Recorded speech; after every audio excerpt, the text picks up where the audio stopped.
नमस्कार प्रेक्षकांनो, लग्नानंतर होईलच प्रेम मालिकेच्या पुढील भागात आपल्याला खूपच धमाकेदार ट्विस्ट पाहायला मिळणार आहे। तर प्रेक्षकांनो, पार्थच्या ऑफिसमध्ये पार्टी अरेंज केलेली असते आणि सगळ्यांना सांगितलेलं असतं की सगळ्यांनी आपापल्या बायकोसोबतच पार्टीला यायचे आहे। त्यामुळे पार्थही आता काव्याला घेऊन पार्टीला येण्याचा प्रयत्न करत असतो, पण काव्य त्याच्यासोबत पार्टीला येतील का नाही हेच त्याला माहीत नव्हतं।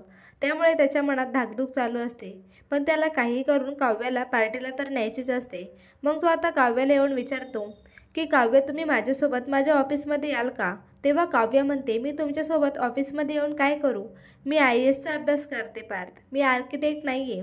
आर्किटेक्ट तर तुम्ही आहात। तेव्हा पार्थ म्हणतो, अहो तुम्हाला माझ्या ऑफिसमध्ये काम करायला म्हणून नाही नेते मी। मग काव्य म्हणते, मग कशाला नेत आहे?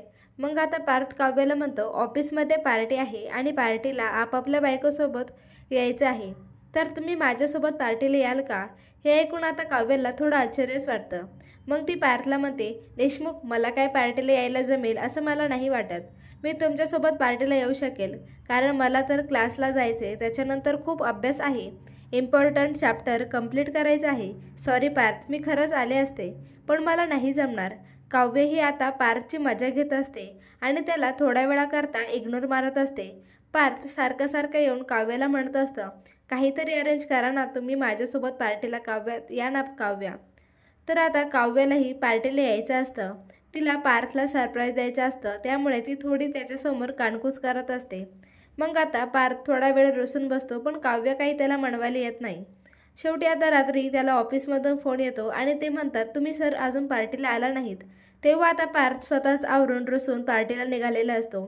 तेव्हा काव्य छानसे सिल्की साडी घालून एकदम पार्टीला जायच्या लुकमध्ये तयार होऊन येते।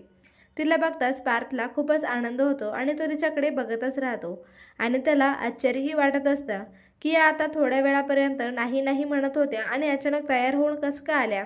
मग आता पार्थ काव्याला विचारतो, तुम्ही तर एवढा टाईम नाही नाही म्हणत होता, मग आता असं काय कसं काय आल्या?